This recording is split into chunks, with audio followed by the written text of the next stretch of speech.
بسم اللہ والحمد للہ والصلاة والسلام علی رسول اللہ۔ آج سورۃ البقرہ کا دوسرا رکوع، اس کا ہم بامحاورہ ترجمہ بھی پڑھیں گے اور اس کی تھوڑی سی وضاحت بھی انشاءاللہ دیکھنے کی کوشش کریں گے۔ سورۃ البقرہ کے پہلے رکوع کا ہم مطالعہ کر چکے ہیں۔ ایک خلاصہ اس کا آپ حضرات کے سامنے رکھ دیا جائے۔ پہلے رکوع کے اندر 7 آیات تھیں۔ پہلی آیت حروف مقطعات، اس کے ذریعے سے گویا لوگوں کو متوجہ کیا گیا ہے۔ دوسری آیت، اس کے اندر قرآن مجید کی صفات جو ہے ان کو بیان کر دیا گیا ہے۔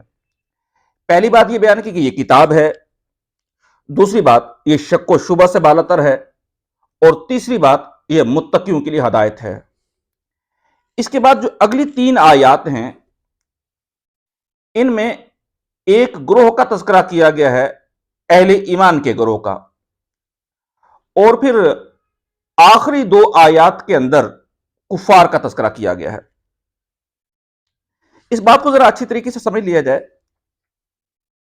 کہ جب نبی اکرم صلی اللہ علیہ وآلہ وسلم نے اپنی دعوت کا آغاز کیا، لوگوں کو دین کی طرف بلایا، تو پہلے ہی دن 4 لوگ آپ صلی اللہ علیہ وسلم پر ایمان لے آئے۔ آپ کی زوجہ محترمہ حضرت خدیجہ رضی اللہ تعالی عنہ، حضرت علی رضی اللہ تعالی عنہ، ابوبکر صدیق رضی اللہ تعالی عنہ، حضرت زید بن حارثہ رضی اللہ تعالی عنہ، یہ 4 لوگ تو پہلے دن ایمان لے آئے۔ اگلے چند دنوں کے اندر حضرت ابوبکر صدیق رضی اللہ تعالی عنہ کی دعوت پر 10 مبشرہ میں سے 5 مزید صحابہ ایمان لے آئے۔ تو گویا یوں رفتہ رفتہ اہل ایمان کی ایک جماعت، ایک گروہ بننا شروع ہو گیا، اور اصل میں یہی وہ گروہ ہے جس کی صفات اللہ جل شانہ نے پہلے رکوع کے اندر بیان کی ہے کہ یہ کتاب ان لوگوں کے لیے ہدایت ہے جن کے اندر یہ صفات موجود ہیں۔ دوسری طرف اس پہلی دعوت کے بعد خفیہ دعوت چلتی رہی، اعلانیہ دعوت نہیں تھی۔ اعلانیہ دعوت کا دور شروع ہوا لگ بھگ کوئی 2.5-3 سال کے بعد، اور اس کا آغاز ایسے ہوا کہ نبی اکرم صلی اللہ علیہ وآلہ وسلم نے ایک دفعہ اپنے خاندان کے لوگوں کو اپنے گھر جمع کیا، کھانے کی دعوت دی، اور اس کے بعد لوگوں کے سامنے یہ بات رکھی کہ میں اللہ کا رسول ہوں۔ تو جو پہلا احتجاج ہوا، جو پہلا ایجیٹیشن ہوا، وہ آپ کے چچا ابو لہب اس کی طرف سے ہوا۔ تھوڑے دنوں کے بعد آپ کوہ صفا کے اوپر گئے، اور جو اس وقت کا عرب کا ایک معروف رواج تھا، وا صباحہ کا نعرہ لگایا، اور یہ وا صباحہ کا نعرہ لگایا جاتا تو اس وقت جب دشمن کے حملے کا خوف ہوتا تھا تو لوگوں کو اکٹھا کرنے کے لیے اس وقت کی ٹیکنیک یہ تھی، بلکہ اس وقت لوگ ساتھ کپڑے بھی اتار دیا کرتے تھے، برہنہ ہو کے یہ نعرہ لگایا کرتے تھے۔ نبی اکرم صلی اللہ علیہ وآلہ وسلم نے کپڑے تو نہیں اتارے، لیکن وا صباحہ کا نعرہ لگایا، اور اس کے نتیجے میں قرب و جوار کے سارے لوگ وہاں پہ جمع ہو گئے۔ اور آپ صلی اللہ علیہ وسلم نے پوچھا کہ اگر میں یہ کہوں کہ اس پہاڑ کے پیچھے ایک لشکر موجود ہے، تمہارے اوپر حملہ آور ہونے والا ہے، تو کیا مان لو گے؟ ساروں نے کہا مان لیں گے، اس لیے کہ آپ ہمیشہ سچ بولتے ہیں۔ آپ نے فرمایا تو پھر اچھی طرح سنو کہ میں اللہ کا رسول ہوں، اور اگر تم میری پیروی کرو گے، میری اطاعت کرو گے، تو دنیا کے اندر بھی کامیاب ہو جاؤ گے اور آخرت کے اندر بھی کامیاب ہو جاؤ گے۔ تو ابو لہب کو بڑا شدید غصہ آیا، اور نبی اکرم صلی اللہ علیہ وسلم کے لیے بڑے سخت الفاظ اس نے استعمال کی، کیا اس کام کے لیے بلایا تھا؟ یہاں سے گویا کفار کے گروہ کے بننے کا آغاز ہو گیا۔ اب یہ باتیں ذرا اچھی طرح سمجھنی ہیں۔ آپ صلی اللہ علیہ وسلم نے دعوت کا آغاز کیا، ایک گروہ بن گیا اہل ایمان کا۔ کفار کا گروہ کب وجود میں آیا؟ جب آپ نے اعلانیہ دعوت کا آغاز کیا تو کفار کا گروہ بھی وجود میں آ گیا، اور آہستہ آہستہ وہ بھی زور پکڑتا رہا۔ ایک طرف اہل ایمان کا گروہ ہے جو بڑھتا بھی جا رہا ہے اور اپنی جگہ پہ مضبوط بھی ہے اور استقامت کا پہاڑ ہے، دوسری طرف کافر ہیں، انہوں نے تہیہ کر رکھا ہے کہ ہم نے محمد صلی اللہ علیہ وآلہ وسلم کی رسالت کو نہیں ماننا، بلکہ ماننا نہیں ہے، آپ کی مخالفت کرنی ہے، آپ کے ساتھ چلنے والوں کو خوب ستانا ہے۔ یہ دوسرا گروہ تھا، اور یہ سلسلہ جب تک آپ مکہ کے اندر رہے یہ قائم رہا۔ اس کے بعد 13 سال آپ مکہ میں رہے، اور پھر آپ ہجرت کر کے مدینہ تشریف لے گئے۔ لیکن آپ کے مدینہ جانے سے پہلے مدینہ کے اندر ایمان کی کرنیں پہنچ چکی تھی۔ سوید بن سامت ایک صحابی تھے، وہ جنگ بعاث سے غالباً پہلے مکہ آئے اور نبی اکرم صلی اللہ علیہ وسلم سے ان کا آمنا سامنا ہوا تو آپ نے ان کو دعوت دی. بعد میں وہ واپس چلے گئے اور جنگ بعاث کے اندر وہ شہید ہو گئے. وہ ان کے بارے میں کہا جاتا ہے کہ وہ مدینہ کے اولین مسلمان تھے. 11 نبوی میں حج کے لیے کچھ لوگ آئے مدینے سے اور ان میں سے 6 لوگوں نے اسلام قبول کر لیا. ظاہر سی بات ہے جب 6 لوگوں نے اسلام قبول کیا تو مدینہ جا کے کیا کریں گے؟ وہ لوگوں کو دعوت دیں گے. گویا اب وہاں پہ بھی اہل ایمان کا ایک گروہ وجود پانا شروع ہو گیا. دوسری طرف جو اہل مدینہ تھے ان کے عقائد و نظریات وہی تھے جو مکہ والوں کے تھے، لیکن وہاں پہ ایک اور تگڑا گروہ موجود تھا، وہ یہود کا. تو اور یہود اس علاقے کے پڑھے لکھے لوگ، معزز لوگ اور اہل علم کے اندر شمار ہوتے تھے. ظاہر سی بات ہے جب وہاں پہ یہ چند لوگ مسلمان ہو کے گئے اور انہوں نے نبی اکرم صلی اللہ علیہ وسلم کی رسالت کا تذکرہ کیا ہوگا تو یہود نے اپنے دل کے اندر کوئی ٹھنڈک محسوس کی ہوگی یا آگ محسوس کی ہوگی؟ ٹھنڈک تو محسوس نہیں کی ہوگی. وہ تو انتظار کر رہے تھے اس نبی اور رسول کا جو بنی اسرائیل میں سے آئے گا. بنی اسماعیل والے کو کیسے مان لیتے؟ یہ بات تھی 11 نبوی کی. 12 نبوی میں 6 کی بجائے 12 آئے اور انہوں نے ساتھ یہ تقاضا بھی کیا کہ یا رسول اللہ ہمارے ساتھ کوئی قرآن سکھانے والا بھیج دیجیے. تو آپ نے حضرت مصعب بن عمیر رضی اللہ تعالیٰ عنہ کو بھیجا اور ان کی دعوت کے نتیجے میں نبوت کے 13ویں سال 72 لوگ جو ہیں وہ آئے اور انہوں نے نبی اکرم صلی اللہ علیہ وآلہ وسلم کے ہاتھ میں بیعت کر لی. یہ پس منظر سمجھنا بڑا ضروری ہے. مدینہ کے اندر اہل ایمان کی تعداد بڑھتی چلی جا رہی ہے. اس کے نتیجے میں کیا ہوگا؟ جیسے اہل ایمان کا گروہ مکہ میں موجود تھا ویسے مدینہ میں بھی وجود میں آ گیا. جیسے کفار کا ایک گروہ مکہ کے اندر موجود تھا مدینہ کے اندر بھی وجود میں آ گیا. لیکن یہاں پہ ایک نئی کیٹیگری پیدا ہوگی اور وہ تھی یہود کی. ان کے لیے ہم منافقین کا لفظ بھی استعمال کر سکتے ہیں، لیکن یہ بات کس قدر اہم تھی کہ جو پہلے 2 گروہ تھے اہل ایمان کا اور کفار کا، وہ سورہ بقرہ کے 1 رکوع 7 آیات کے اندر اللہ نے بیان کیے. 1 رکوع کے اندر 2 گروہوں کا تذکرہ کیا. اب دوسرا 1 رکوع ہے جو 13 آیات پر مشتمل ہے، اس کے اندر صرف منافقین کا تذکرہ موجود ہے. امپارٹنس کا احساس دلوایا جا رہا ہے. اس رکوع کے اندر کیا بیان ہوگا؟ اس کے اندر بیان ہوگا کہ وہ لوگ جو ایمان تو نہیں لائے جیسے مکہ کے اندر اہل ایمان لائے، ابو لہب اور ابو جہل کی طرح انکار بھی نہیں کیا، ان دونوں کے درمیان کی جو کیفیت اختیار کر لی اس کو گروہ منافقین کہا گیا ہے. ان کی ظاہری علامات کیا تھیں؟ ان کا رویہ اور نفسیات کیا تھیں؟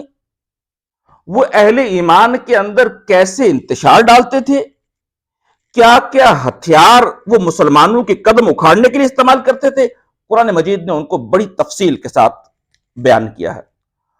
اور ایک بات اور اچھی طرح سمجھ لیجئے، جب بھی کسی معاشرے کے اندر کوئی دعوت رکھی جائے گی جو تحریک کا تقاضا کرے، جو تبدیلی کا تقاضا کرے، جو انقلاب کا تقاضا کرے، تو یہ 3 گروہ لازماً وجود میں آتے ہیں. اہل ایمان کا گروہ بھی ہوگا، کفار کا بھی ہوگا اور منافقین بھی ہوں گے. بدقسمتی یہ ہے کہ ہم نے دعوت دین کا کام کیا ہی نہیں، ہم نے اقامت دین کا نعرہ بھرپور طور پہ اٹھایا ہی نہیں، ہم نے باطل کو للکارا ہی نہیں، لہذا یہ 3 گروہ بھی نکھر کر سامنے نہیں آ سکے. اگر حق کی دعوت دی جائے گی، اگر تبدیلی کا، نظام کی تبدیلی کا نام لیا جائے گا تو یہ 3 گروہ لازماً پیدا ہو جائیں گے. اب ہم ایک ایک آیت کر کے اس کا مطالعہ بھی کرتے ہیں اور اس کے ذیل میں جو باتیں آتی جائیں گی انشاءاللہ ان کی وضاحت بھی کرتے جائیں گے. اعوذ باللہ من الشیطان الرجیم، بسم اللہ الرحمن الرحیم. 8ویں آیت ہے، وَمِنَ النَّاسِ مَن يَقُولُ آمَنَّا بِاللَّهِ، اور لوگوں میں سے کچھ ایسے بھی ہیں جو کہتے ہیں ہم اللہ پر ایمان لائے. اب یہاں لوگوں میں سے کچھ کہتے ہیں، نہ یہ کفار ہیں نہ یہ مومنین ہیں. اور ایک قرآن مجید نے بے اعتنائی کا انداز بھی اختیار کیا. کوئی بات ہو جائے ہمارے ہاں جس پہ ہم بہت اہمیت نہ لوگ کہہ رہے ہیں تو قرآن مجید نے وہی انداز استعمال کیا. وَمِنَ النَّاسِ مَن يَقُولُ آمَنَّا بِاللَّهِ، کچھ لوگ ایسے بھی ہیں جو کہتے ہیں کہ ہم ایمان لے آئے ہیں. وَبِالْيَوْمِ الْآخِرِ، اور آخرت پر بھی ایمان لائے ہیں. وَمَا هُمْ بِمُؤْمِنِينَ، حالانکہ وہ مومنین نہیں ہیں، ایمان والے نہیں ہیں. اس بات کو ذرا سمجھیے.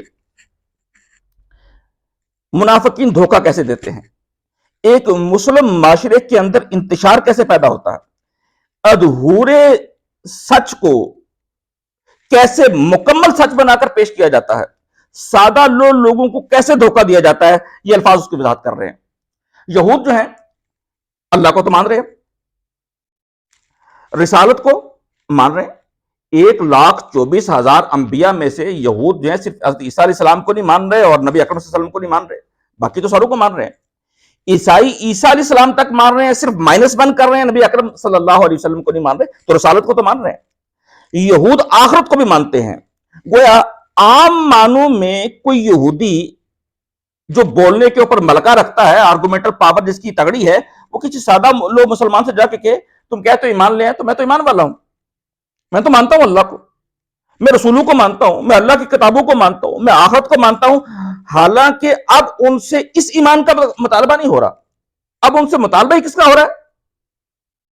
اللہ کو تو ماننا ہے، آخرت کو تو ماننا ہے، کتابوں کو تو ماننا ہے، اب محمد الرسول اللہ صلی اللہ علیہ وآلہ وسلم کی رسالت کو مانو۔ وہ اصل بات پہ تو نہیں آ رہے، آدھی بات مان کے سادہ لوگوں کو کیا کہہ رہے ہیں، ہم تو ایمان والے ہیں۔ یہ بات اچھی طرح یاد رکھیے، جو منافقانہ کردار معاشرے کے اندر ہوتا ہے وہ ہمیشہ ہی ادھورے سچ کو پورا سچ بنا کر لوگوں کے سامنے پیش کرتا ہے۔ اس بات کو اچھی طرح ذہن میں رکھ لینا چاہیے۔ آگے قرآن کہہ رہا ہے یخادعون اللہ، وہ اللہ کو دھوکہ دینے کی کوشش کرتے ہیں، والذین آمنوا، اور ایمان والوں کو بھی، وما یخدعون، وہ نہیں دھوکہ دیتے، الا انفسہم، مگر اپنے آپ کو، وما یشعرون، لیکن انہیں شعور نہیں ہے۔ بظاہر وہ دھوکہ کس کو دے رہے ہیں؟ مسلمانوں کو دھوکہ دے رہے ہیں کہ ہم ایمان والے نہ ہو کے بھی ان کو یقین دلا رہے ہیں کہ ایمان والے ہیں، اور یہ بھی سوچتے ہیں کہ ہو سکتا ہے اگر یہ سچے ہی ہوئے تو اللہ کے ہم جا کے کامیاب ہو جائیں۔ تو اللہ فرما رہا ہے کہ نہیں، یہ تم دھوکہ دے رہے ہو، مجھے بھی دھوکہ دے رہے ہو، اہل ایمان کو بھی دھوکہ دے رہے ہو، لیکن اس دھوکے سے کسی اور کا نقصان نہیں ہوگا، تمہارا نقصان ہوگا۔ میں سمجھانے کے لیے ایک مثال بیان کرتا ہوں۔ شوگر کا مریض ہے اور اس کو ڈاکٹر نے منع کر رکھا ہے کہ آپ نے چینی استعمال نہیں کرنی، کھانے میں آپ نے پرہیزی غذا کھانی ہے۔ اگر مریض ڈاکٹروں سے نظر بچا کے، ڈاکٹروں سے اپنے خیال کے مطابق چکر کر کے، گھر والوں کو دھوکے میں رکھ کے اگر چینی استعمال کر لے گا، شوگر بڑھانے والی چیز استعمال کر لے گا، تو اس نے ان کو دھوکہ دیا ہے، ڈاکٹر کو یا گھر والوں کو دھوکہ دیا یا اپنے آپ کو دھوکہ دیا ہے؟ اپنے آپ کو دھوکہ دیا۔ شوگر تمہاری بڑھنی ہے، اس مرض کے اثرات تمہارے اوپر ہونے ہیں، تو اللہ بھی یہی کہہ رہے ہیں، تم سوچ رہے ہو کہ ہم اہل ایمان کو دھوکہ دے رہے ہیں، تمہارے خیال میں ہم اللہ کو دھوکے میں دے رہے ہیں، لیکن سچی بات یہی ہے کہ تم ان کو دھوکہ نہیں دے رہے، بلکہ اپنے آپ کو دھوکہ دے رہے ہو، اپنے آپ کو خسارے میں ڈال رہے ہو، اپنے آپ کو ہلاکت میں ڈال رہے ہو۔ اگلی آیت دیکھیے، فی قلوبہم مرض، ان کے دلوں کے اندر مرض ہے۔ اچھا، دلوں کے مرض سے کیا مراد ہے؟ ایک آدمی کے دل کے اندر اگر نفرت ہو تو وہ جس سے نفرت ہے کہ اس کی بات سنے گا؟ اگر تعصب موجود ہے تو کیا اس کی بات سنے گا؟ ایک بندہ اپنے آپ کو سمجھتا ہے نہیں میں بڑا اعلی نسب ہوں، بڑے اعلیٰ قبیلے سے ہوں، بڑی اونچی شان والا ہوں، اونچی تعلیم والا ہوں، وہ کم والے کی تو بات نہیں سنے گا۔ تو یہ اس کے دل کے اندر ایک مرض ہے اور بیماری ہے، اس کے اندر نفرت ایک بیماری ہے، تعصب ایک بیماری ہے، دوسروں کو دھوکہ دینا ایک بیماری ہے، اپنے آپ کو بہت اعلیٰ اور برتر سمجھنا یہ بھی بیماری ہے۔ تو اللہ فرما رہے ہیں فی قلوبہم مرض، ان کے دلوں کے اندر مرض ہے۔ وہی مرض تھا نا، وہ سمجھتے تھے اعلیٰ تو ہم ہیں بنی اسماعیل والے، نبی اور رسول آئے تو ہمارے اندر آئے، بنی اسماعیل کے اندر ان پڑھوں کے اندر کیوں آ گیا؟ فی قلوبہم مرض، ان کے دلوں کے اندر مرض ہے۔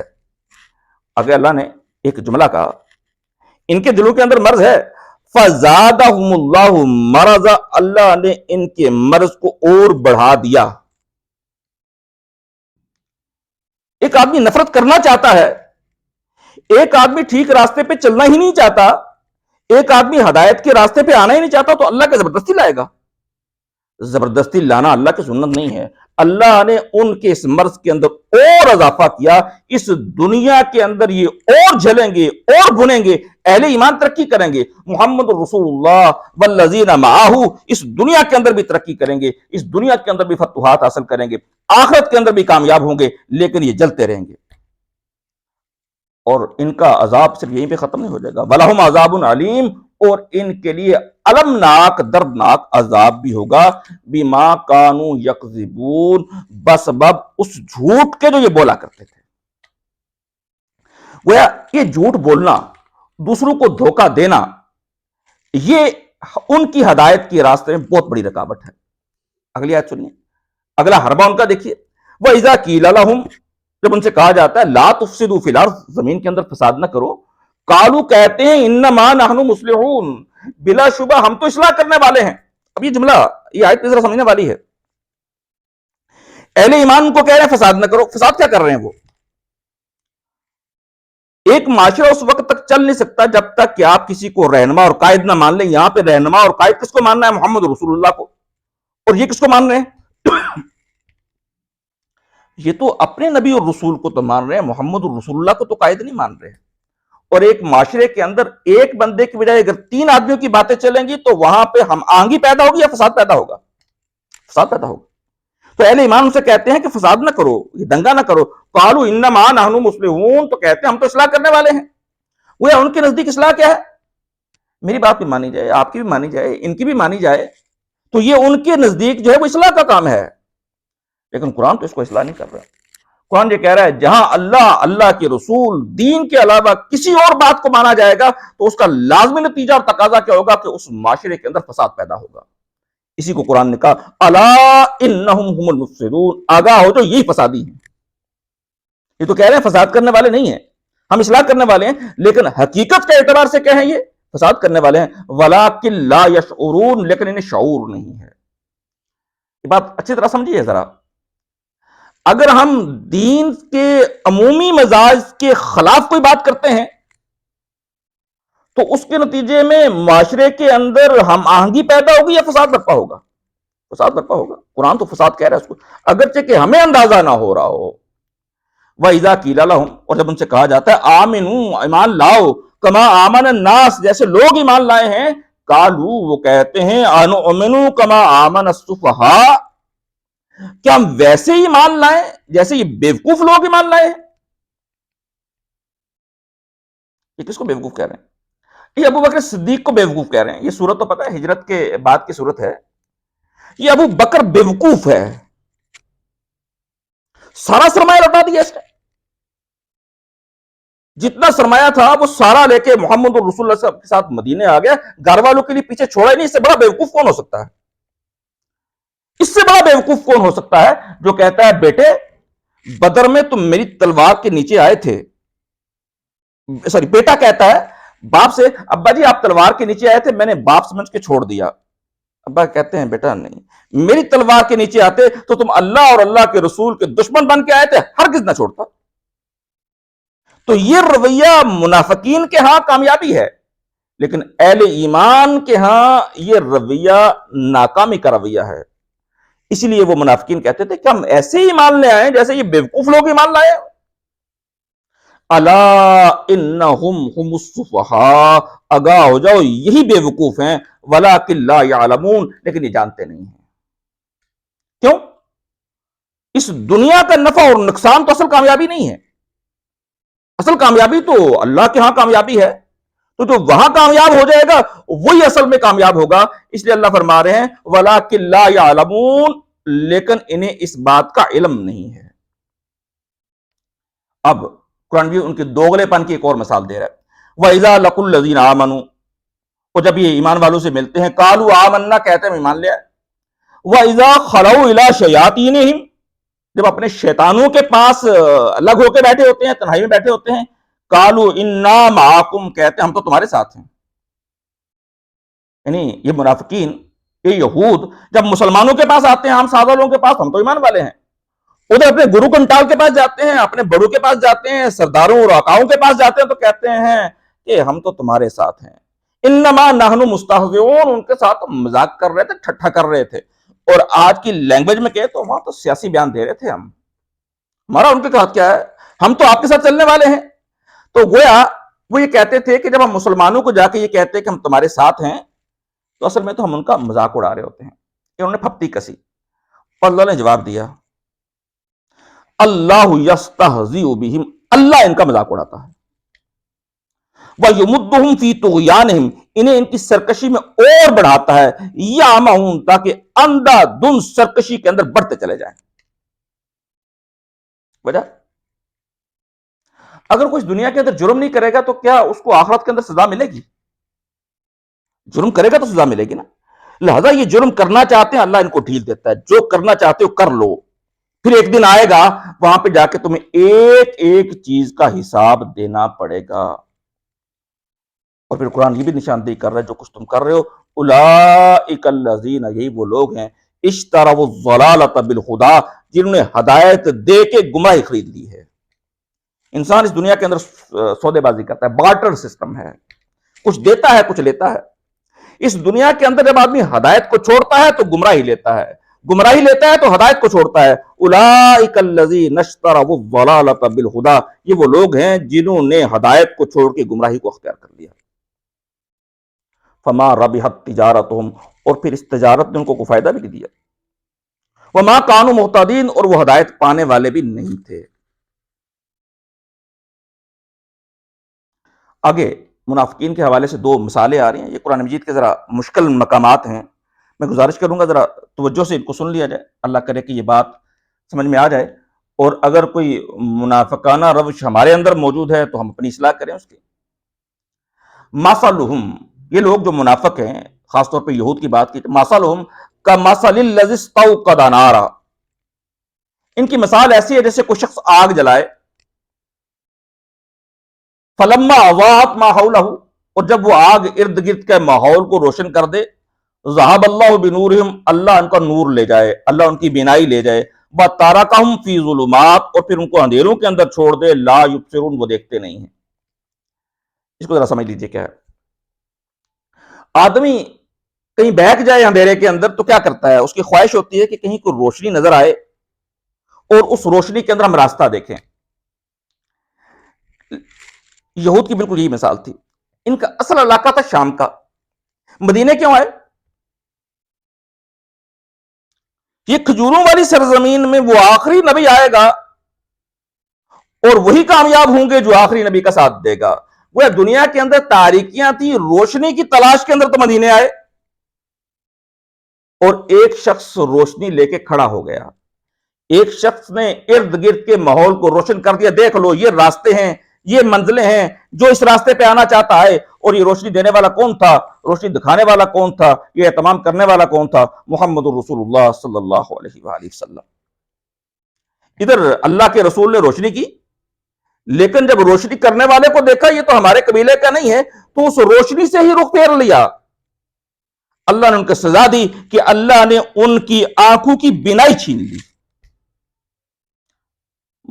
راستے کھل گئے، راستے واضح ہو گئے، لیکن اللہ نے بینائی ان کی چھین لی۔ یہ مثال ہے ان منافقین کی جن کے اندر خیر کا سرے سے کوئی پہلو ہو ہی نہ۔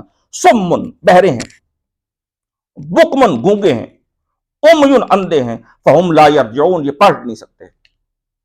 ایک آدمی راستہ بھول جائے، اندھا بھی ہو، اگر دوسرا اس سے کوئی آواز دے کہ واپس آ جاؤ، آگے کھائی ہے، تو کیا امکان ہے؟ واپس آ جائے گا نا۔ لیکن وہ اندھا اگر گونگا بھی ہو جائے تو،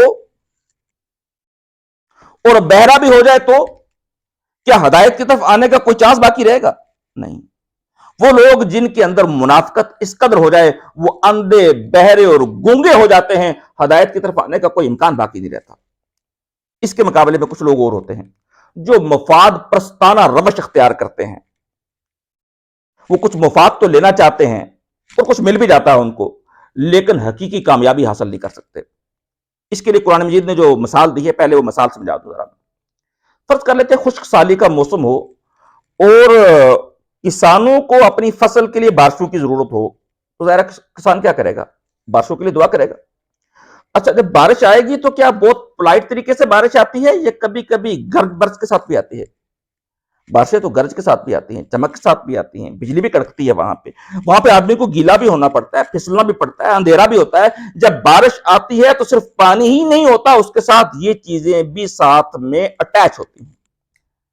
عام محاورے میں کہتے ہیں جہاں پھول ہوگی، خوشبو ہوگا، وہاں کانٹے تو ہوں گے نا۔ اب یہاں پہ یہ مثال دی جا رہی ہے، او کصیب من السماء، یا یہ مثال اس کی ہے جیسے آسمان سے موسلا دھار بارش ہو رہی ہو۔